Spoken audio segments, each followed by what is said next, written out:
Okay, now we have done with all the heavy chapters. ठीक है, तो अच्छी बात यही है कि कैपिटल मार्केट के जितने भी टेक्निकल चैप्टर्स थे we have already done with that. Okay, ICDR हो गया, एलओडीआर हो गया, डीलिस्टिंग हो गया, सब कुछ हो गया है.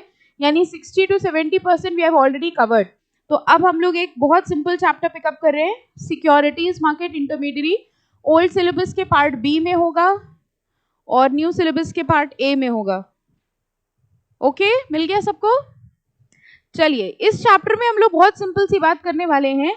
इंटरमीडियरीज हर चैप्टर में हम लोग देख रहे थे, ब्रोकर्स हैं, मर्चेंट बैंकर्स हैं, ये सब कौन होते हैं? इंटरमीडियरीज. नाउ इस चैप्टर में उन सबको मिला करके एक चैप्टर दे दिया गया है जिसमें हम लोग उन इंटरमीडियरीज के बारे में पढ़ेंगे.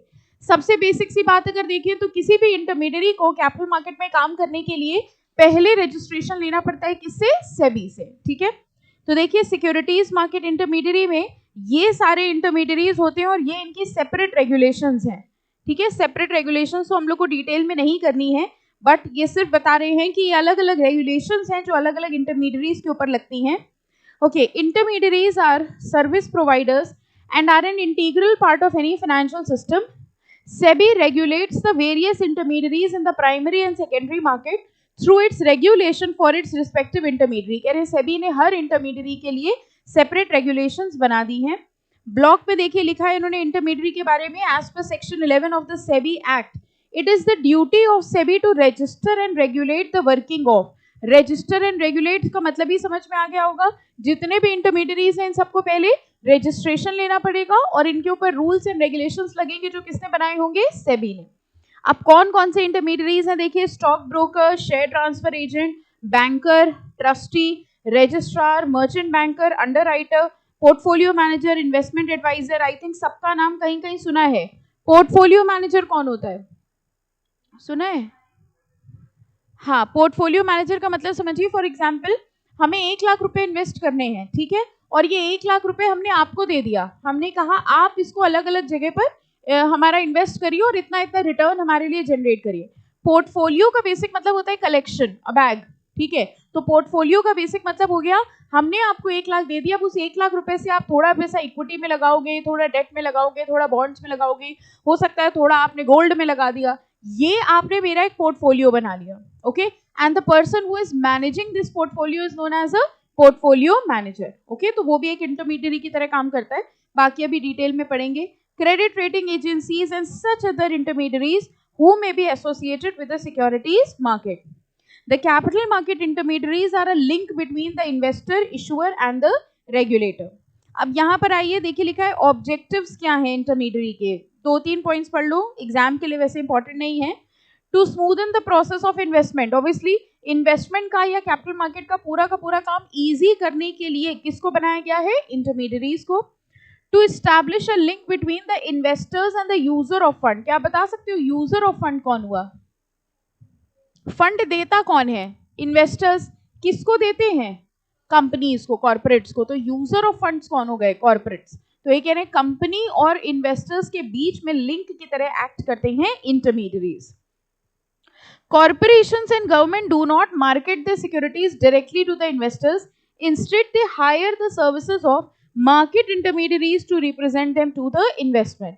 यानी आप जो गवर्नमेंट सिक्योरिटीज वगैरह होते हैं वो डायरेक्टली अपनी सिक्योरिटी सेल नहीं करते हैं, ये किसके थ्रू करते हैं? मार्केट इंटरमीडियरीज की तरह, वो भी यही होते हैं ब्रोकर्स.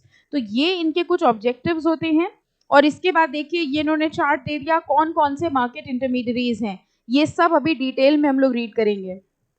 ये देखिए इन्होंने बताया है primary market and secondary market intermediary. हम लोगों ने डिस्कस किया था प्राइमरी मार्केट कौन सी मार्केट होती है?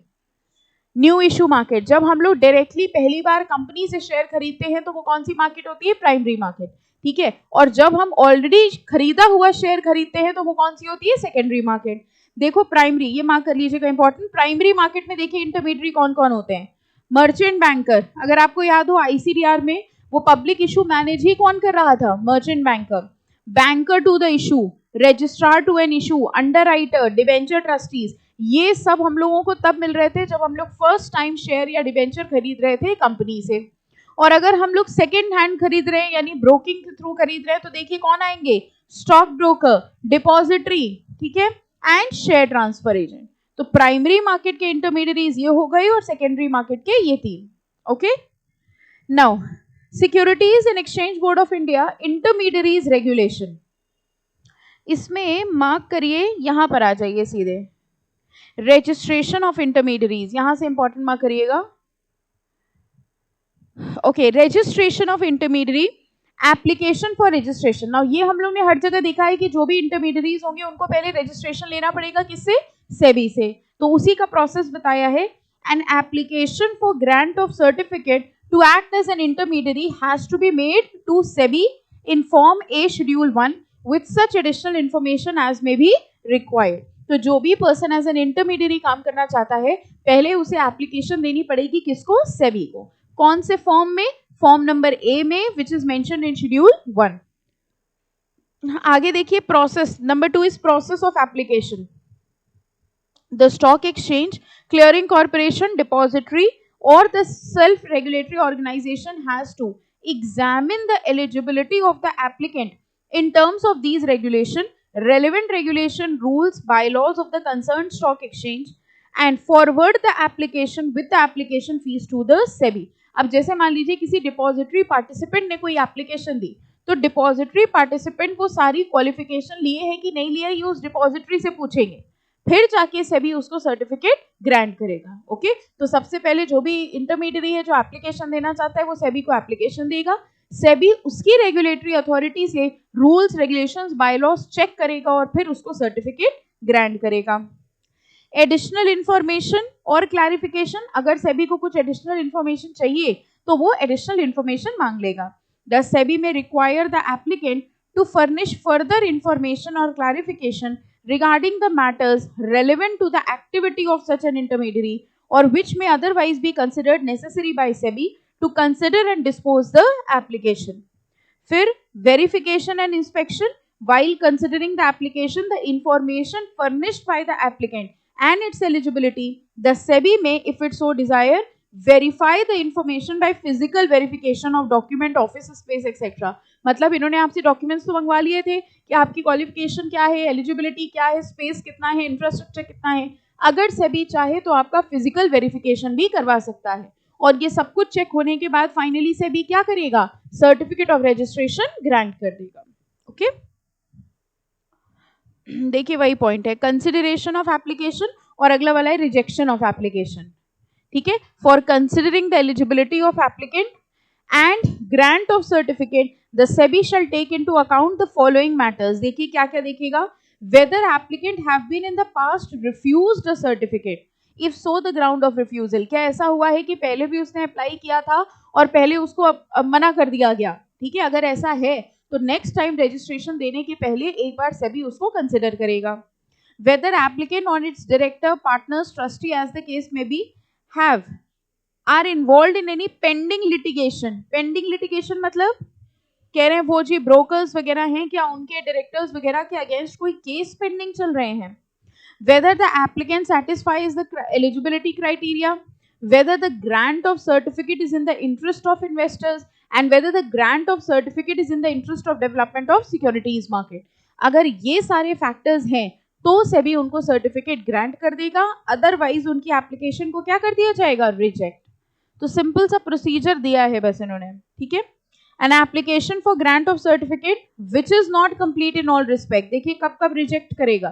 अगर वो कंप्लीट नहीं है, which does not contain such additional information which is required, which is incorrect, false और misleading, whether applicant is not in compliance with eligibility requirements, ठीक है, where applicant is not a fit और proper person और principal officer does not have a requisite qualification. These are the grounds of rejection. लिख लो वहां पर, grounds of rejection.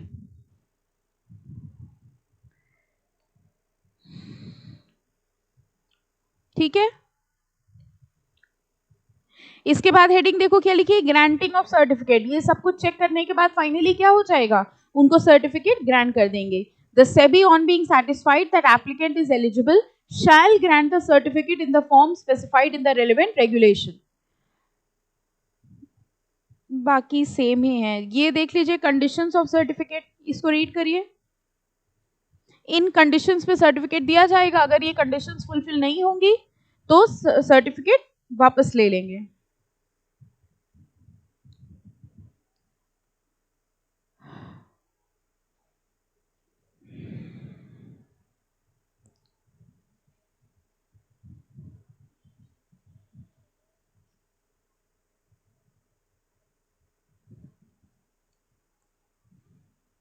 ठीक है, fine.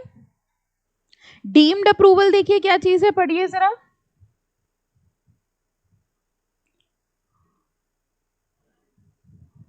Sixty days का टाइम किसको दिया जा रहा है? सेबी को। किस काम के लिए? टू अप्रूव और रिजेक्ट द रिक्वेस्ट। ठीक है, इंटरमीडियरी ने जब एप्लीकेशन दी है तो 60 दिन का समय दिया गया सेबी को कि 60 दिन के अंदर या तो तुम अप्रूव करो और या तो रिजेक्ट करो। अगर ना ही तुम अप्रूव कर रहे हो ना ही रिजेक्ट कर रहे हो तो वो डीम्ड अप्रूवल मान ली जाएगी। ठीक है, fine, okay. Period of validity of certificate देखिए,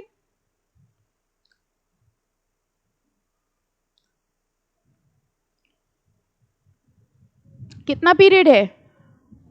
परमानेंट। कह रहे हैं एक बार अगर आपको रजिस्ट्रेशन मिल गया तो वो परमानेंट है, अनटिल अनलेस अगर आपने उसकी कंडीशंस फॉलो नहीं करी है तो वो सरेंडर हो जाएगा, otherwise it will be considered as permanent. ठीक है, वेरी सिंपल, इसमें कोई प्रॉब्लम नहीं है।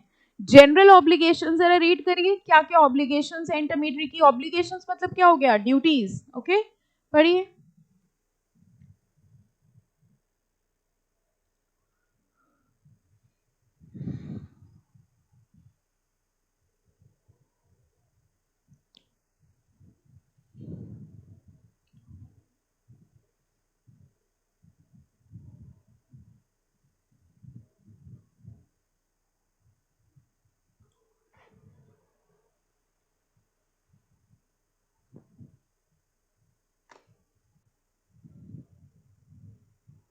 Any doubt in any point? चले आगे, ओके। अब नेक्स्ट आ जाओ, यहां से देखिए, ये सिर्फ था जो भी इंटरमीडिएट रेगुलेशंस थी उसमें था उनका अप्रूवल प्रोसेस, मतलब जो वो रजिस्ट्रेशन ले रहे थे उसका प्रोसेस था, जनरल ऑब्लिगेशंस थी। अब यहां से देखिए रेगुलेटरी फ्रेमवर्क स्टार्ट हो रहा है। ये एक चार्ट होगा जिसमें हम लोग सारे अलग अलग इंटरमीडिएटरीज के बारे में पढ़ेंगे, उनके रोल्स एंड रिस्पॉन्सिबिलिटीज पढ़ेंगे। ठीक है, अब सबसे पहले देखिए कौन आते हैं? Merchant banker. Okay, merchant banker कहाँ सुना था हम लोगों ने, बताइए? आईसीडीआर में, जब हम लोग पब्लिक इशू कर रहे थे। पब्लिक इशू में याद करिए सबसे पहला पॉइंट ही यही था, इवन टेक ओवर में भी हम लोगों ने देखा था, सबसे पहला पॉइंट ही यही था कि पूरे प्रोसेस के पहले किसको अपॉइंट कर लेंगे? Merchant banker. Merchant banker basically वो पर्सन होता है जो कंपनी के बिहाफ पे शेयर को इशू करता है, बाय करता है, सेल करता है। तो इसमें देखिए क्या क्या क्या डेफिनेशन क्या है इनकी। अच्छा, इसमें देखिए तीन चीजें हैं, एक है इनकी डेफिनेशन, एक है रोल्स एंड रिस्पॉन्सिबिलिटी और एक है नेटवर्थ रिक्वायरमेंट। ठीक है, ये तीन चीजें हैं। रोल्स एंड रिस्पॉन्सिबिलिटीज ज्यादातर आपको इनकी डेफिनेशन से मिल जाएंगे पॉइंट्स। ठीक है, थोड़ा सा इंटेलिजेंटली काम करेंगे। लाइक देखो, पहला वाला पहले पूरा रीड करेंगे। मर्चेंट बैंकर कौन होता है? Merchant banker means any person engage in the business of. अब देखिए क्या बिजनेस है इनका। सबसे पहला इशू मैनेजमेंट। ये कौन सा इशू मैनेजमेंट हुआ? Public issue. ठीक है, एफपीओ है, आईपीओ है, राइट इशू है, issue management. either by making arrangements regarding selling, buying or subscribing to the securities, or acting as a manager, consultant, advisor or rendering corporate advisory services to such issue management। यानी जो भी company का share issue निकलता है, चाहे IPO हो, FPO हो, bonus हो, राइट इशू हो, उस इशू को फुल फ्लेजेडली मैनेज करने का काम किसका होता है? मर्चेंट बैंकर का। ठीक है, और देखो ये इसकी रोल्स एंड रिस्पॉन्सिबिलिटी है। तो रोल्स एंड रिस्पॉन्सिबिलिटी में बस 2 to 3 पॉइंट्स कर लेना, क्योंकि उसके ज्यादा लिखनी होंगी ना तो आप इसके मीनिंग से आई थिंक ढूंढ के लिख लेंगे, क्योंकि बहुत सारे हैं ना तो सबके याद करना डिफिकल्ट हो जाएगा। इजी इजी वाले, वैसे इसमें तो देखो आपको याद ही हो जाएगा। पब्लिक इशू मैनेज करना, ठीक है, प्राइवेट प्लेसमेंट मैनेज करना। ओके, ये हमने आपको बताया था एडीआर जीडीआर, याद आया? International offering, ADR GDR manage करना, अंडर राइटर्स अपॉइंट करना, ये सारे काम किसके होते हैं? मर्चेंट बैंकर के। ठीक है, ये बात आपको समझ में कैसे पढ़ना है? एक है उनकी डेफिनेशन, एक है रोल्स एंड रिस्पॉन्सिबिलिटी। ठीक है, और ये देखो है जनरल ऑब्लिगेशंस एंड रिस्पॉन्सिबिलिटी। लगभग पॉइंट्स जो आपको मिलेंगे रोल्स एंड रिस्पॉन्सिबिलिटी के और डेफिनेशन के वो सेम मिलेंगे। अब जनरल ऑब्लिगेशन एंड रिस्पॉन्सिबिलिटी के पॉइंट्स सारे इंटरमीडिएट के कॉमन होंगे।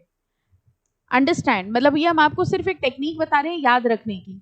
एक टॉपिक है डेफिनेशन, ठीक है, एक टॉपिक है रोल्स एंड रिस्पॉन्सिबिलिटी, और एक है general obligations and responsibility. General obligation responsibility के पॉइंट देखो क्या है। कह रहे हैं इनको कोड ऑफ कंडक्ट अबाइड करना पड़ेगा। ठीक है, सिक्योरिटीज मार्केट के अलावा ये कोई और बिजनेस नहीं कर सकते, इनको बुक्स एंड अकाउंट्स मेंटेन करनी होंगी। ये अब आपको नहीं लग रहा जनरल पॉइंट्स हैं, चाहे मर्चेंट बैंकर हो चाहे स्टॉक ब्रोकर हो, सबके ऊपर तो एप्लीकेबल होगा, ठीक है। तो ऐसे कॉमन करके पॉइंट्स याद कर लेना, okay. Every merchant banker shall furnish to the SEBI half yearly unaudited financial results, okay. The merchant banker shall preserve the books and accounts for a minimum period of 5 years. Merchant banker को 5 साल तक अपने books जो है वो maintain करके रखने होंगे। मर्चेंट बैंकर को अंडर राइटर के साथ अग्रीमेंट करके रखना होगा। मर्चेंट बैंकर को कंप्लायंस ऑफिसर अपॉइंट करना होगा। ये इनकी जनरल ऑब्लिगेशंस एंड रिस्पॉन्सिबिलिटी है। तो जनरल ऑब्लिगेशन में 3-4 पॉइंट्स कर लेना। रोल्स एंड रिस्पॉन्सिबिलिटी आप डेफिनेशन से भी उठा सकते हो और इन पॉइंट से भी उठा सकते हो। Are you understanding what I am telling you? ठीक है, मिला जुला के लिख दोगे तो काम हो जाएगा। मतलब मैक्सिमम क्वेश्चन जो आ सकता है वो यही आ सकता है, what is the roles and responsibility of merchant banker या फिर जनरल ऑब्लिगेशंस। और नेट वर्थ इनके देखो कितनी है, नॉट लेस देन 5 करोड़, यानी हर वो पर्सन जो मर्चेंट बैंकर बनना चाहता है उसकी नेटवर्थ कम से कम 5 करोड़ की होनी चाहिए, ठीक है। अब नेक्स्ट आ जाइए registrar and share transfer agent. Registrar and share transfer agent याद आया, जब कंपनी शेयर इशू कर रही थी, ओके, तो उस केस में हम लोग किसके पास जाके ये एंट्रीज नोट करा रहे थे, या किस शेयर होल्डर को देना है किसको नहीं देना है, ये सब कौन कर रहा था, रजिस्ट्रार। इवन जब कोई शेयर होल्डर अपना शेयर ट्रांसफर कर रहा था तो भी वो ट्रांसफर एप्लीकेशन कंपनी के बिहाफ पे कौन एक्सेप्ट कर रहा था, share transfer agent. Registrar to an issue means the person appointed by a body corporate or any person or group of person carrying on the following activities. अब देखो ये जो फॉलोइंग एक्टिविटीज हैं यही तो इनकी रोल्स एंड रिस्पॉन्सिबिलिटीज हो गई, ओके। तो क्या क्या काम होते हैं इनके, देखिए, collecting application for investors in respect of an issue. अब जैसे इन्वेस्टर्स एप्लीकेशन फॉर्म भरते हैं तो एप्लीकेशन फॉर्म भर के कंपनी की तरफ से कौन एक्सेप्ट कर रहा होता है, registrar and share transfer agent, okay. Keeping a proper record of application and money receive, ये एप्लीकेशन समझ गए, शेयर एप्लीकेशन मनी, ये एप्लीकेशन रिसीव करना, उनका पैसा संभाल के रखना, ये भी कौन कर रहा होगा, registrar and share transfer agent. Assisting the body corporate और group of person in determining the basis of allotment. अब उन एप्लीकेशंस के बेसिस में किसको अलॉटमेंट मिलनी है किसको नहीं मिलनी है ये भी कौन डिसाइड करेगा, रजिस्ट्रार एंड ट्रांसफर एजेंट। की पॉइंट्स मार्क करते जाओ, इसमें मार्क कर लो बेसिस ऑफ अलॉटमेंट, ठीक है, बेसिस ऑफ अलॉटमेंट। फिर finalising the list of persons entitled to allotment, किसको किसको एंटाइटलमेंट मिल रही है किसको अलॉटमेंट मिलेगा ये भी कौन डिसाइड करेगा, registrar transfer agent. Processing the dispatch allotment letter और रिफंड लेटर, बताओ अलॉटमेंट लेटर किसको मिलेगा, जिनको शेयर मिल गया है उनको मिलेगा अलॉटमेंट लेटर, और जिसको नहीं मिला है उसको हम क्या देंगे, रिफंड लेटर। तो ये अलॉटमेंट लेटर और रिफंड लेटर पब्लिक इशू के टाइम पे कौन देगा, रजिस्ट्रार एंड ट्रांसफर एजेंट। समझ गए, ठीक है। अब इनकी प्री इशू एक्टिविटी ये सब ना भी करेंगे तो भी काम चल जाएगा, ओके। वैसे भी अगर मान लो वो पूछते प्री इशू क्या काम है रजिस्ट्रार ट्रांसफर एजेंट के, तो यही सारे तो काम थे, एप्लीकेशन रिसीव करना, अलॉटमेंट डिसाइड करना, रिफंड ऑर्डर भेजना, ये सारे काम किसके होंगे, रजिस्ट्रार एंड ट्रांसफर एजेंट के। और इनकी जरा नेटवर्थ रिक्वायरमेंट देख लीजिए, इसमें कह रहे हैं इनकी 2 कैटेगरीज हैं, फर्स्ट कैटेगरी के लिए इतना है और सेकंड के लिए इतना है, फर्स्ट के लिए 50 लाख है, सेकंड के लिए 25 लाख है, ओके। एक्चुअली ये जो भी रेगुलेशंस है ना, आप देखो इनके सबके आगे इनकी रेगुलेशन के नाम लिखे हैं। अब registrar and transfer issue and share transfer agent की रेगुलेशंस है सेबी की, तो इसके बारे में डिटेल में इस रेगुलेशन में दिया होगा, लेकिन ये अपने कोर्स के परव्यू में नहीं आता, ठीक है। हमारा सिलेबस इससे कंसर्न नहीं है, हमारे सिलेबस में उन्होंने सिर्फ इतना दिया है इनका काम क्या है, इनका रोल क्या है और नेटवर्थ कितनी है, दैट्स इट, ओके।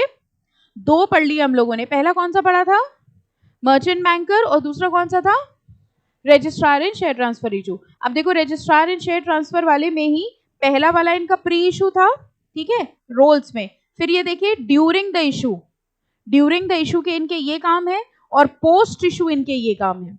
सबके बस मैक्सिमम 2-2 पॉइंट्स कर लीजिएगा,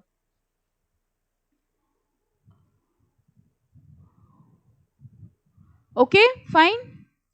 चलो अब इनकी जनरल ऑब्लिगेशंस एंड रिस्पॉन्सिबिलिटी जरा पढ़िए, कॉमन वाले उठा लेना।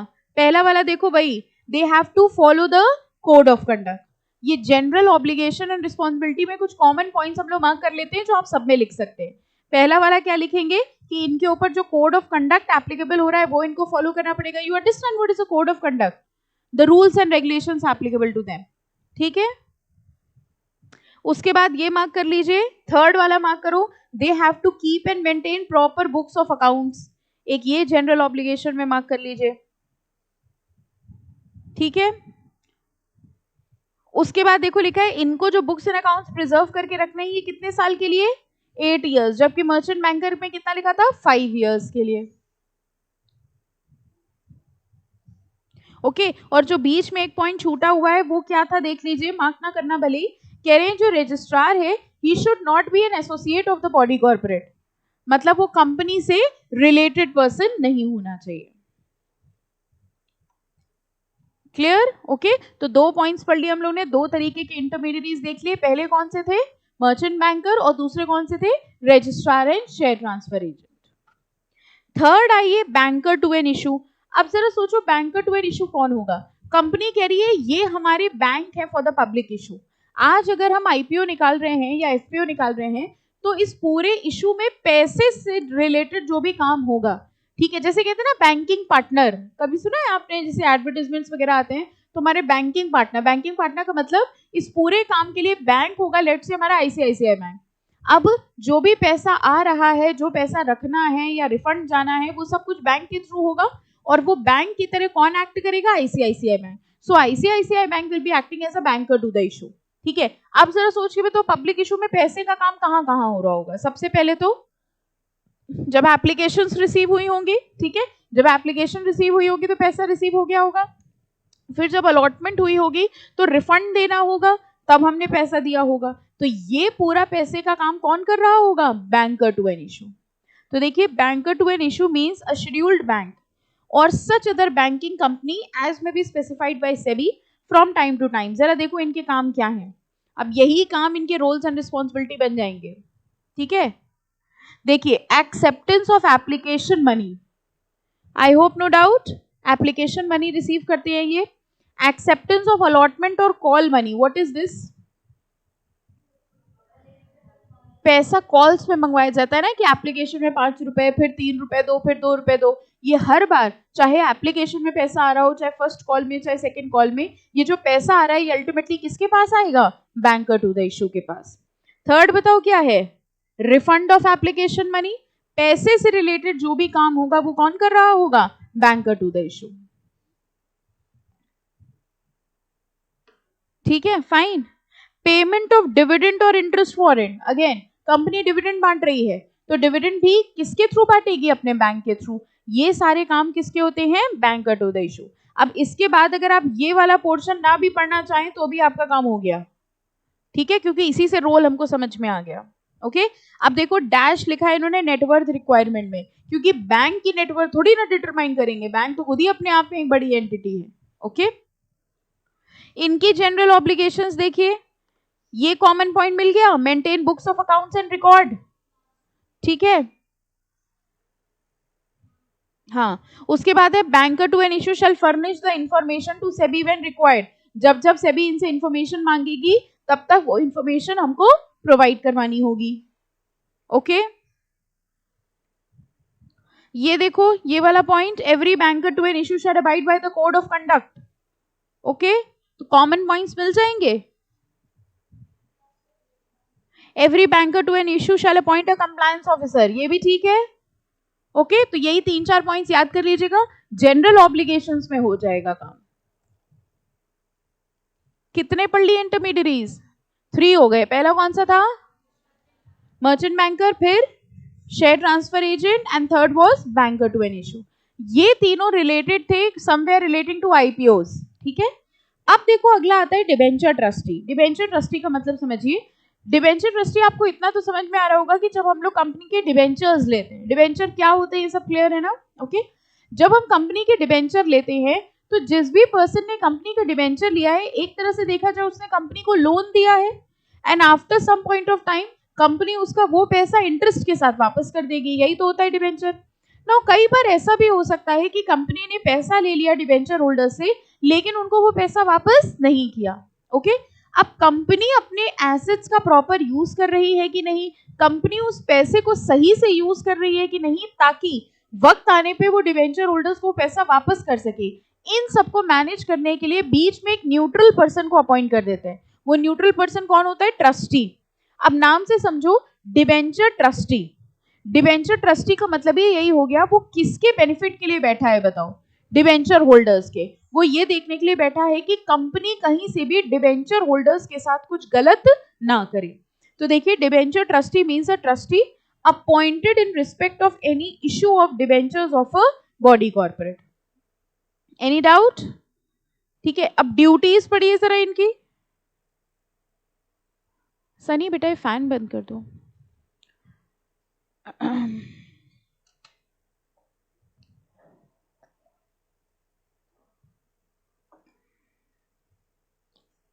पहली वाली ड्यूटी बताओ, समझ में आई?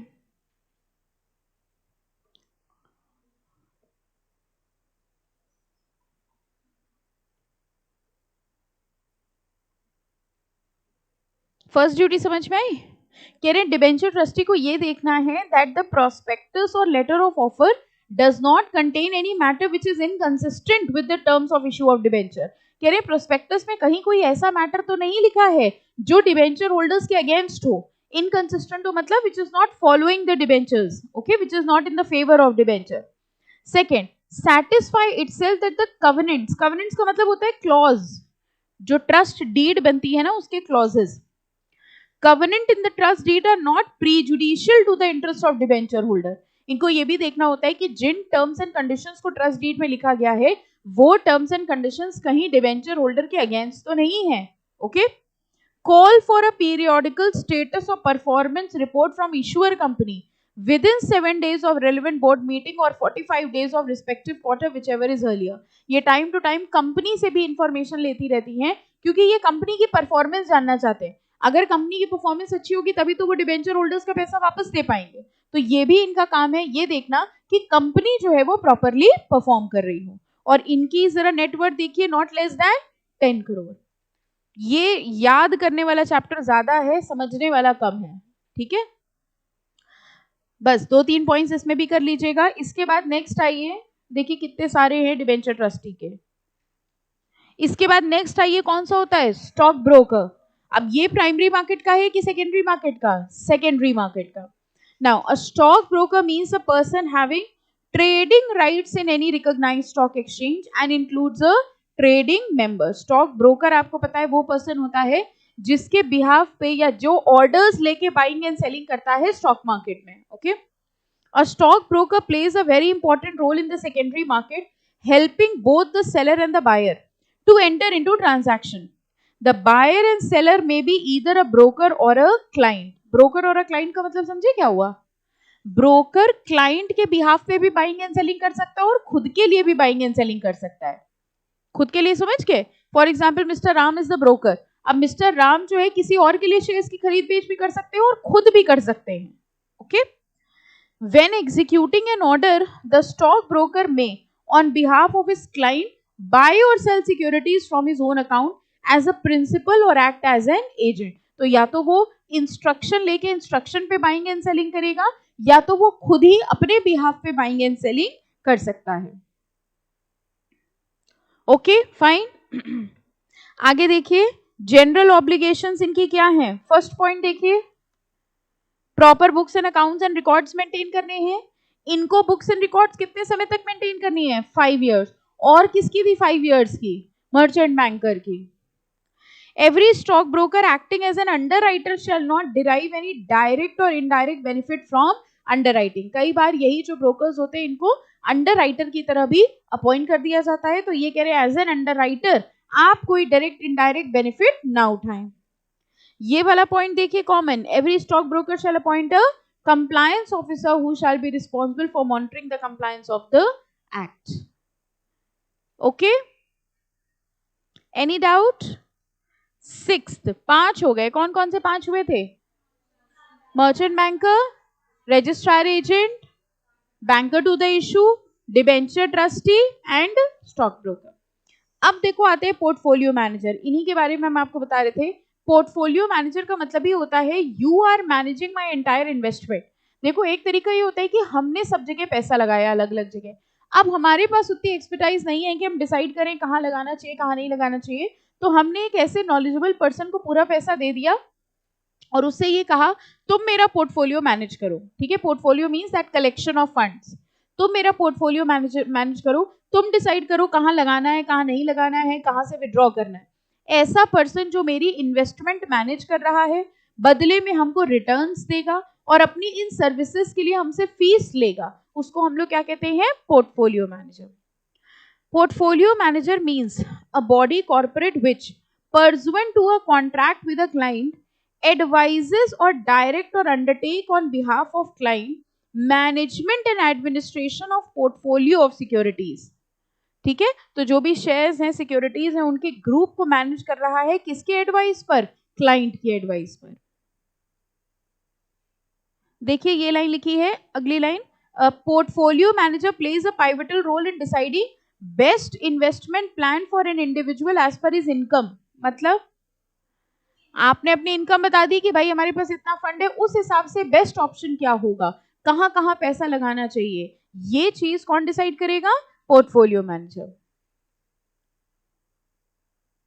ठीक है, फाइन। इनकी नेटवर्थ देखिए नॉट लेस देन 5 करोड़। इसी में ही इंपॉर्टेंट मार्क करिए discretionary portfolio manager.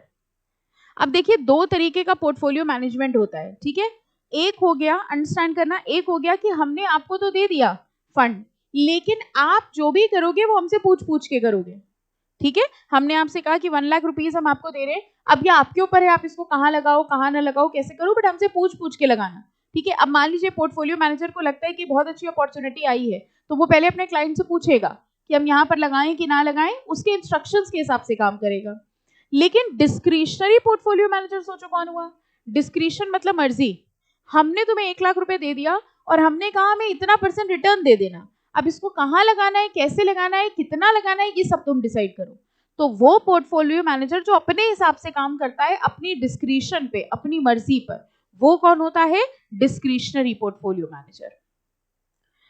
It means a portfolio manager who under a contract relating to portfolio management exercises or may exercise any degree of discretion, discretion means मर्जी, will, वो अपनी मर्जी के हिसाब से काम कर रहा है, ठीक है। जनरल ऑब्लिगेशंस कर लेंगे। अब पहला वाला देखो भाई कोड ऑफ कंडक्ट वाला पॉइंट है, कॉमन कॉमन वाले ढूंढ लीजिएगा, ठीक है कोई कॉमन पॉइंट और, हाँ नीचे वाले होंगे कॉमन, देखो एक तो ये है every portfolio manager shall keep and maintain books and accounts, और ये देखिए portfolio manager shall preserve the books and accounts for a minimum period of 5 years, ठीक है, मतलब ऐसे मार्क कर लेना ताकि एक बार आप याद करें वही सबके हो जाए। ये भी वही है कंप्लायंस ऑफिसर, ये 3-4 पॉइंट्स कोड ऑफ कंडक्ट जरूर लिख देना, preparation of books and account, maintenance of books of account and compliance officer, ये तो लिख ही दीजिएगा। नेक्स्ट देखिए आइए कौन है, कस्टोडियन। कस्टोडियन हम लोग ने सुना है ये वर्ड चाहे डिपॉजिटरी में, जिसकी कस्टडी में हम लोग शेयर्स रखते हैं। Custodian is a person who carries on the purpose to carry on the business of providing custodial services. The custodian keeps the custody of securities of the client.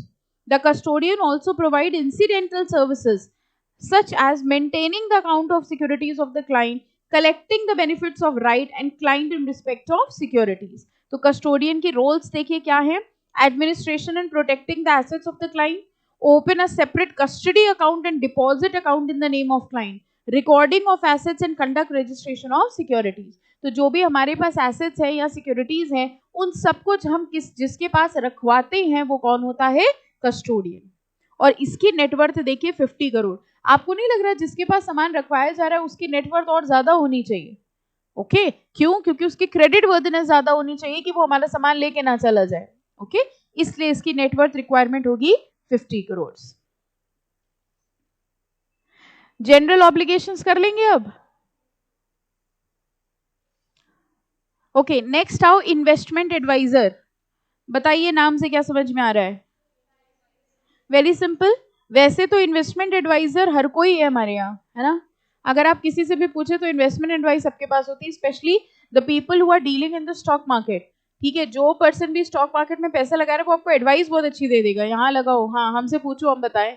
ठीक है, तो every person is acting as an investment adviser, but professionally SEBI ने कहा है investor adviser काम होता है, मतलब कुछ लोग होते हैं जो क्वालिफाइड होते हैं इन्वेस्टमेंट एडवाइस के लिए। अच्छा, तो ये बताओ जैसे इन्वेस्टमेंट एडवाइजर के हिसाब से हमने इन्वेस्टमेंट करी और नहीं सक्सेसफुल हुई, तो क्या हम केस कर सकते हैं उनके ऊपर? क्योंकि उसमें वर्ड ही क्या यूज है, एडवाइस। अब हम एडवाइस कर रहे हैं आपको कि आप इतने घंटे पढ़िए, जरूरी थोड़ी इतने घंटे पढ़ के भी पास ही हो जाए कोई।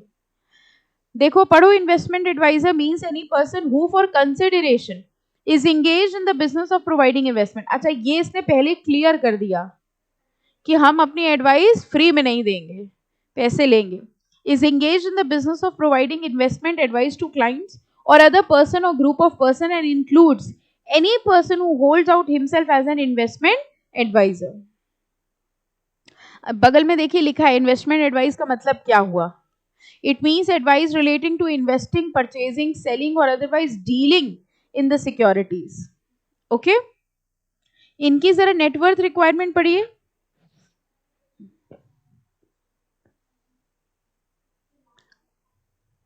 नॉन इंडिविजुअल्स के लिए 50 लाख। नॉन इंडिविजुअल मतलब कोई कंपनी है जो इन्वेस्टमेंट एडवाइजर की तरह काम कर रही है तो 50 लाख होगा, और अगर इंडिविजुअल्स हैं तो 5 लाख होगा। समझ आ रहा है सबको चैप्टर? टेक ओवर जैसे हेवी चैप्टर के बाद ऐसा कुछ अजीब भी लगता है ना, ये क्या चैप्टर आ गया, हाँ ये अजीब लगता है। ओके, जनरल ऑब्लिगेशंस आप कह रहे हैं कि अब याद हो गया हम लोग को, है ना? वो पूछे कुछ भी हम अपना ही लिखेंगे। अगला आ जाओ, रिसर्च एनालिस्ट। रिसर्च एनालिस्ट नाम से क्या समझ में आ रहे हैं? रिसर्च बेस्ड स्टडीज करते हैं कंपनीज के लिए। Research analyst means a person who is primarily responsible for, अब देखो यही लिख दिया रिस्पॉन्सिबल फॉर, तो यही हो गया रोल्स एंड रिस्पॉन्सिबिलिटी। क्या काम करते हैं? प्रेपरेशन और publication of content of research report, providing research report, making buy sell hold recommendation, ठीक है, giving price target, offering an opinion concerning public offer. कुल मिला के सिक्योरिटीज मार्केट में जो भी ओपिनियन चाहिए होती है हम लोगों को, जैसे मान लीजिए कंपनी कहती है कि हम ये प्राइस पे अपने शेयर्स बेचना चाहते हैं, तो इतने प्राइस पे बिकेगा कि नहीं बिकेगा, तो हम किसके पास जाएंगे? रिसर्च एनालिस्ट के साथ। ये रिसर्च करेंगे और फिर अपनी रिपोर्ट प्रोवाइड करेंगे। कई बार आपने देखा होगा, अगर सुना हो या कहीं भी, तो टीवी में भी ऐसे रिकमेंडेशंस आते हैं जिसपे वो बाय सेल एंड होल्ड के डिसीजंस देते हैं। लाइक आपके पास कोई इशू है, आपने कहा कि मेरे पास इतने इतने शेयर्स हैं रिलायंस के और आज मार्केट का प्राइस ये चल रहा है, तो हमें क्या करना चाहिए? बाय करना चाहिए, सेल करना चाहिए कि होल्ड करना चाहिए? तो जैसे इन्वेस्टमेंट एडवाइजर्स होते हैं वैसे ही ये भी ऐसे रिकमेंडेशंस प्रोवाइड कराते हैं कई बार, और इनको क्या कहते हैं हम लोग? Research analyst. ओके, देखो बगल में जो रोल्स एंड रिस्पॉन्सिबिलिटी लिखी है उसको एक बार रीड करिए। कह रहे हैं जो रिसर्च एनालिस्ट होते हैं दे स्टडी द कंपनीज, ये कंपनी की पूरी रिसर्च करते हैं, रॉ डेटा को एनालाइज करते हैं, फोरकास्ट करते हैं और रिकमेंडेशन करते हैं वेदर टू बाय, होल्ड और सेल द सिक्योरिटी। तो इन्वेस्टमेंट एडवाइजर और रिसर्च एनालिस्ट में यही फर्क होता है। इन्वेस्टमेंट एडवाइजर अपने एक्सपीरियंस के हिसाब से इन्वेस्टमेंट एडवाइस करता है, रिसर्च एनालिस्ट रिसर्च करके करता है। ओके, इसमें भी देखो नेटवर्थ रिक्वायरमेंट, अगर बॉडी कॉर्पोरेट है तो 25 लाख, और अगर इंडिविजुअल है या पार्टनरशिप है तो नॉट लेस देन 1 लाख। ठीक है, जनरल रिस्पॉन्सिबिलिटी में देखिए मिलने लग गए पॉइंट्स आपको, है ना? कोड ऑफ कंडक्ट, एक ये पॉइंट भी आप सब में लिख सकते हो, they shall maintain an arm's length relationship, मतलब they should be an independent person, ये पॉइंट भी आप सब में लिख सकते हो। रिकॉर्ड्स मेंटेन करने हैं इनको, फिजिकल फॉर्म में मेंटेन कर सकते हैं, इलेक्ट्रॉनिक फॉर्म में for a minimum period of 5 years। ठीक है, ओके, जब ये चैप्टर देखते हैं ना तो देखने में बहुत बड़ा लगता है, इतना सारा चार्ट और इतनी सारी चीजें है ना, बट अंदर का कंटेंट इजी है। अगले कौन है? Credit rating agencies. ये कौन होते हैं? रेटिंग्स देते हैं। ठीक है, जैसे हमने आपको बताया था जैसे मूवीज की रेटिंग्स होती हैं, है ना, और उन्हीं रेटिंग्स के बेसिस पे हम डिसाइड करते हैं कि हम लोग को वो मूवी देखनी है, नहीं देखनी है, क्या करना है।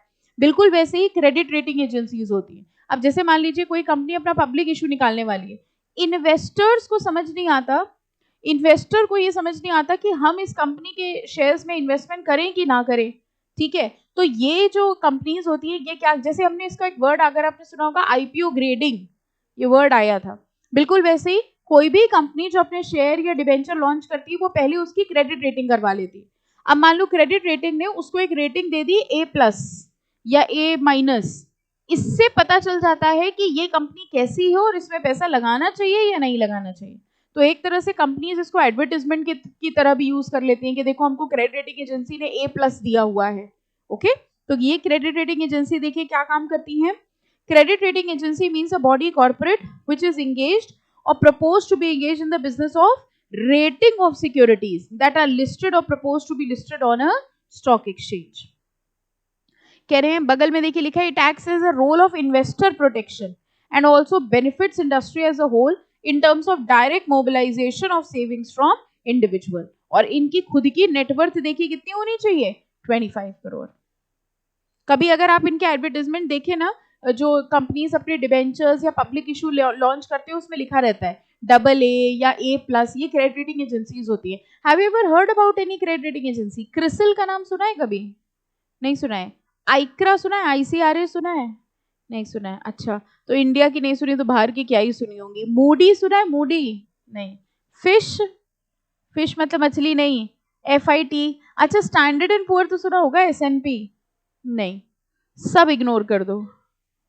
ये सब क्रेडिट रेटिंग जितनी थी हमने बता डाली, ये सब क्रेडिट रेटिंग एजेंसीज थी। Standard and poor, fish, Moody ये सब बाहर की हैं और क्रिसिल इंडिया की है, ठीक है। तो कभी भी आप किसी कंपनी का वो देखेंगे ना पब्लिक इशू, या मान लो कोई कंपनी कह रही है बॉन्ड्स लॉन्च कर रहे हैं या हम डिबेंचर्स लॉन्च कर रहे हैं, तो इन सब की रेटिंग कराना जरूरी होती है। तो वो लिखा होता है उन्होंने कि this issue has been rated A+ by CRISIL, और A+ का नीचे फिर फुल फॉर्म लिखा होता है, जैसे नहीं मूवीज में होता है 5 स्टार मतलब वेरी गुड, उसी तरह से कि A+ मतलब हाईएस्ट सेफ्टी, यानी अगर आप इसमें लगाओगे तो कंपनी अच्छी है, पैसा डूबने का चांसेस कम है। इसको देख के लोग इन्वेस्ट करते हैं। ये होती हैं क्रेडिट रेटिंग एजेंसीज। समझ आ गया? ठीक है। एक डाउट है ऑनलाइन में, research analyst and investment adviser, यही तो हमने बताया बेटा। रिसर्च एनालिस्ट रिसर्च करके डिसीजन देता है, इन्वेस्टमेंट एडवाइजर जो होता है वो अपने एक्सपीरियंस के हिसाब से बताता है, ठीक है। वैसे लगभग काम दोनों का सेम ही है। ओके, जनरल ऑब्लिगेशंस देखो, कर लेंगे। ये पॉइंट देखिए क्या है जनरल ऑब्लिगेशन का थर्ड। एक बात बताइए, बस एक ही बार रेटिंग कर देते हैं कि उसको रिव्यू भी करते रहते होंगे, है ना? Every credit rating agency during the life time of security rated by it continuously monitor the rating of such securities. Okay, पहले ये भी चैप्टर था आपके सिलेबस में, मतलब ओल्ड वालों का भी ओल्ड। और सबसे अच्छी बात पता है क्या है, ओल्ड सिलेबस में क्या नाम है सब्जेक्ट का? SLCM। न्यू में क्या है? जो वेरी ओल्ड था उसमें भी वही था, CMSL। मतलब ओल्ड टू ओल्ड जो था उसमें capital market and security law था, फिर नया सिलेबस आया तो उन्होंने security law and capital market कर दिया, फिर नया सिलेबस आया तो कैपिटल मार्केट सिक्योरिटी लॉ, यानी अब जब अगला आएगा फिर SL। यही होता है, बच्चों को नहीं पता चल पाता क्योंकि बच्चों के लिए तो वही सिलेबस है ना। हम लोग इतने साल से पढ़ा रहे हैं, तुमको समझ में आता कुछ नहीं, वही है, उसी को इधर से उधर इधर से उधर। बच्चों के दिमाग में सोचो कितना हैवी हो जाता, न्यू सिलेबस ओल्ड सिलेबस, कुछ नहीं, न्यू सिलेबस ओल्ड सिलेबस है, सब वही चीज है। बस कभी पैटर्न को MCQ कर देंगे, फिर कभी सब्जेक्टिव कर देंगे। अब इस 5 साल में सब्जेक्टिव हुआ है, अब अगले 5 साल में देखना क्या हो जाएगा, MCQ, फिर MCQ कर देंगे। सेम पैटर्न है, कुछ नहीं चेंज होता। थोड़ा बहुत चेंज इसलिए करना पड़ता है, मैनेजमेंट कमेटी वगैरह चेंज होती है, and it is a rule कि हर 5 साल में सिलेबस रिवाइज होना है। तो रिवाइज नहीं, बस ये ऐसे ही रिवाइज हो जाता है, उधर के इधर कर देते, उधर के इधर कर देते। बहुत स्टार्टिंग में एक सब्जेक्ट, जैसे ज्यूरिस आपका सब्जेक्ट है ना JIGL, पहले तो JIGL नहीं होता था, पहले एक सब्जेक्ट होता था GCL, general and commercial law. फिर उन्होंने पता है क्या किया, जनरल लॉ अलग कर दिया और कमर्शियल लॉ अलग कर दिया। कमर्शियल लॉ को इकोनॉमिक लॉ के साथ EBCL बना दिया और जनरल लॉ को ज्यूरिस में डाल दिया। ऐसे वो शादी कराते हैं, डाइवोर्स कराते रहते हैं, हाँ ऐसे मिक्स करके बना देते हैं सब्जेक्ट। अभी इस बार SM हटा दी है, अगले 5 साल में फिर SM आ जाएगी, तो कहीं कुछ जाता नहीं, सब यहीं रहता है। एनीवेज, हाँ तो हम आपको ये बता रहे थे कि जो ओल्ड टू ओल्ड सिलेबस था ना उसमें क्रेडिट रेटिंग का भी पूरा चैप्टर था, तो अब न्यू में तो हटा दिया है, ओल्ड में भी और न्यू में सब में हटा दिया है। चलो नेक्स्ट आओ, डिपॉजिटरी, पढ़ाएं इसको? ये पढ़ लो बस, नॉट लेस देन। इसकी नेटवर्थ कितनी होती है? 100 करोड़। डिपॉजिटरी क्यों नहीं पढ़ा रहे हम? क्योंकि हमें आता नहीं है। अच्छा, डिपॉजिटरी और डिपॉजिटरी पार्टिसिपेंट हम लोग ऑलरेडी डिपॉजिटरी चैप्टर में कर चुके हैं, ठीक है। अगला है फॉरेन पोर्टफोलियो इन्वेस्टर। नाम से समझो ये कहाँ इन्वेस्टमेंट कर रहे होंगे? बाहर। देखिए, foreign portfolio investor means a person who has been registered under SEBI and shall be deemed to be an intermediary. ठीक है, कौन होता है अभी ये नहीं बताया। कह रहे फॉरेन पोर्टफोलियो इन्वेस्टर वो होता है जिसका सेबी के पास रजिस्ट्रेशन हुआ हो और सेबी ने उसको क्या माना है? इंटरमीडियरी। अब बगल में देखो क्या लिखा है, foreign portfolio investor means a person who buy sell or otherwise deal securities as a foreign portfolio investor by obtaining certificate granted by designated depository participant. इन्होंने भी कुछ खास बताया नहीं कि कर क्या रहा है। फॉरेन पोर्टफोलियो इन्वेस्टर का मतलब देखिए, यहाँ के लोग जब बाहर पैसा लगा रहे हैं, ठीक है, तो उस केस में अगेन वही चीज होती है कि हम अलग अलग जगह लगाना चाह रहे हैं। ओके, तो एक बार ये होता है कि हम किसी एक कंपनी के शेयर में लगा दें, लेकिन कई बार ऐसा भी होता है कि हम अलग अलग जगह लगाना चाह रहे हैं। तो जैसे पोर्टफोलियो मैनेजर था, वैसे ही फॉरेन पोर्टफोलियो मैनेजर को हमने फंड्स दे दिए और वो ओवरसीज उसको अलग अलग जगह पर लगा रहा है और उसको मैनेज कर रहा है। उसको कहा जाता है फॉरेन पोर्टफोलियो इन्वेस्टर। यानी हमारी पोर्टफोलियो मैनेजमेंट देखता है फॉरेन इन्वेस्टमेंट्स के लिए, उसको हम लोग कहते हैं फॉरेन पोर्टफोलियो इन्वेस्टर।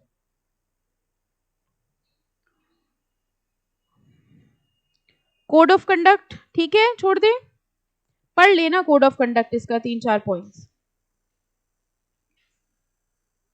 हो गया क्या चैप्टर? बचा है कुछ? हाँ, इंटरनल ऑडिट ना, ये तो आपके मतलब की बात है। अब वही बात आ जाती है कि हम ये चैप्टर क्यों पढ़े, मतलब आप ये चैप्टर क्यों पढ़े। देखो, internal audit of intermediaries by company secretary in practice. अब ये जो इंटरमीडियरीज है इनको बना तो दिया, लाइसेंस मिल गया, सब कुछ हो गया, लेकिन ये काम सही से कर रहे हैं कि नहीं कर रहे हैं, इनका ऑडिट कौन करता है? कंपनी सेक्रेटरी इन प्रैक्टिस, ये आपका काम है। Efficient internal control and process are prerequisites for good governance. The governance being a dynamic concept requires constant evaluation. ये सब तो बेकार की बातें, अगले पैराग्राफ में मार्क कर लो। सेबी हैज ऑथराइज्ड, ये इंपॉर्टेंट है और आपके लिए बहुत खुशी की बात है, क्योंकि ये सिर्फ आप ही कर सकते हैं, देखिए, है ना। SEBI has authorised practising company secretary to undertake internal audit of various capital market intermediaries and issue quarterly certificate with respect to reconciliation of share capital audit. तो ये लोग अपने रूल्स रेगुलेशन फॉलो कर रहे हैं कि नहीं, ये देखने का काम किसका होगा? Practising company secretary. अब जब आप उनका ऑडिट करने जाना तो आप कहते ना कि रोल्स एंड रिस्पॉन्सिबिलिटी में तो मैम ने 4 ही पॉइंट्स कहे थे कॉमन, वही 4 बता दो तुम लोग ने फॉलो करे हैं कि नहीं, है ना। नहीं, जब आप ऑडिट करने जाएंगे तो डिटेल में इनकी रेगुलेशंस देखेंगे। ओके, अब इसी के अंदर डिटेल में दिया है ना सबका, रीड करिए। Internal audit of portfolio manager,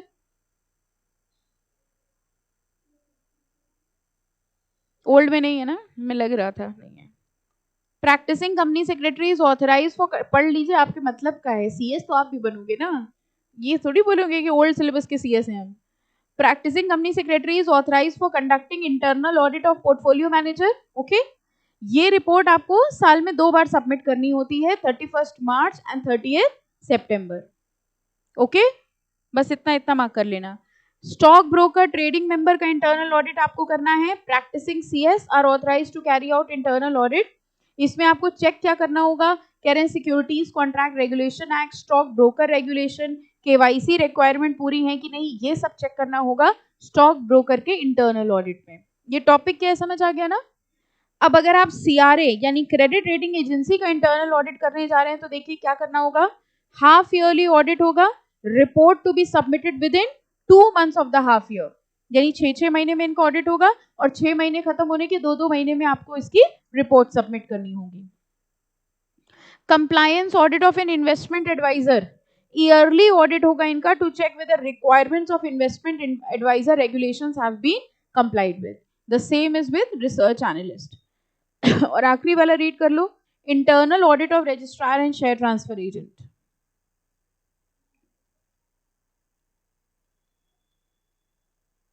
खत्म करने का ऑब्जेक्टिव था नहीं, लेकिन हो गया खत्म ये चैप्टर, है ना। याद जरूर कर लीजिएगा। ओल्ड वालों के पार्ट बी में ये पूरा चैप्टर है सेपरेट, है ना, मतलब है दोनों में ही सेपरेट चैप्टर, बट बी में थोड़ा प्रोमिनेंट सा है, क्योंकि ओल्ड सिलेबस में part B is of I think 30 marks ना, उसमें से एक चैप्टर ये है, यानी आपके में आने की पॉसिबिलिटी 100% है, आएगा ही आएगा इस चैप्टर से, ठीक है। न्यू में आएगा बट प्रोबेबिलिटी थोड़ी सी कम है। Any doubt in this chapter? Okay, चलिए नेक्स्ट लेक्चर पे हम लोग नया चैप्टर स्टार्ट करेंगे। ओके, ऑनलाइन में किसी को कोई डाउट?